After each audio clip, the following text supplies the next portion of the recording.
ఇప్పుడు నీ జీవితంలో నువ్వు దేని గురించి ఎక్కువ ప్రౌడ్ ఫీల్ అవుతావు, గర్వంగా ఈ విషయంలో నేను గర్వంగా ఉంది అని అనిపించిన విషయం, లేకపోతే నీ జీవితం మొత్తం లైఫ్లో?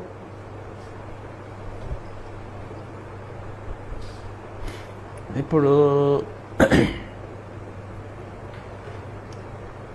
నా ప్రొఫెషన్ గురించి కూడా నేను గర్వంగానే ఉంటాను.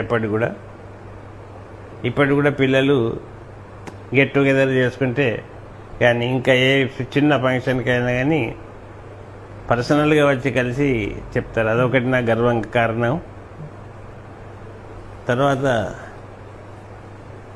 ఈ ఇంటి విషయంలో, ఇల్లు కన్స్ట్రక్షన్ విషయంలో ఒక సాధారణ కూడా సభ్యునిగా ఇంత పెద్ద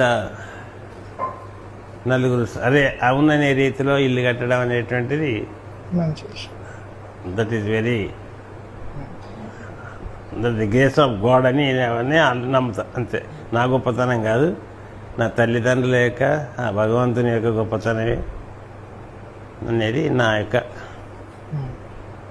ఇప్పుడు మాకేమన్నా, ఇప్పుడు అందరికి మన వాళ్ళకి ఏమన్నా అడ్వైజ్ చేయాలంటే ఏమి ఇస్తాం? మీకు అడ్వైజ్ ఇచ్చేది ఒకటే, నేను ఇంతకుముందే చెప్పిన మీకు,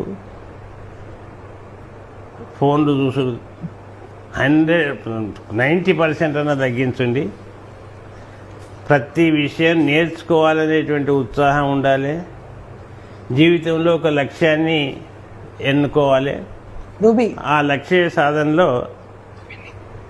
ఎన్ని కష్టాలైనా కానీ సాహసంగా ఎదుర్కోవాలి. లక్ష్య సాధనలో మొక్కవోని ధైర్యంతో ముందుకు సాగాలి. మంచి సక్సెస్ జీవితం గడపాలి. ఒకటి సమాజంలో ఔరా అనిపించుకునేటట్టు బ్రతకాలి. ఔరా అనకున్నా మంచి, కానీ మంచిగా వేయండిరా నాయన, వీడు వీడింది అనేటువంటి మాట రాకుండా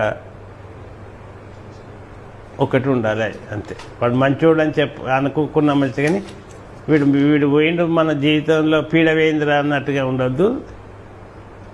మంచిగా వేయండి సంబరపడద్దు. అదొకటి అనేది నా జీవిత ధ్యేయం. అదొకటే మనం సాధించాల్సినటువంటి విషయం. Wish you best of luck. Thank you.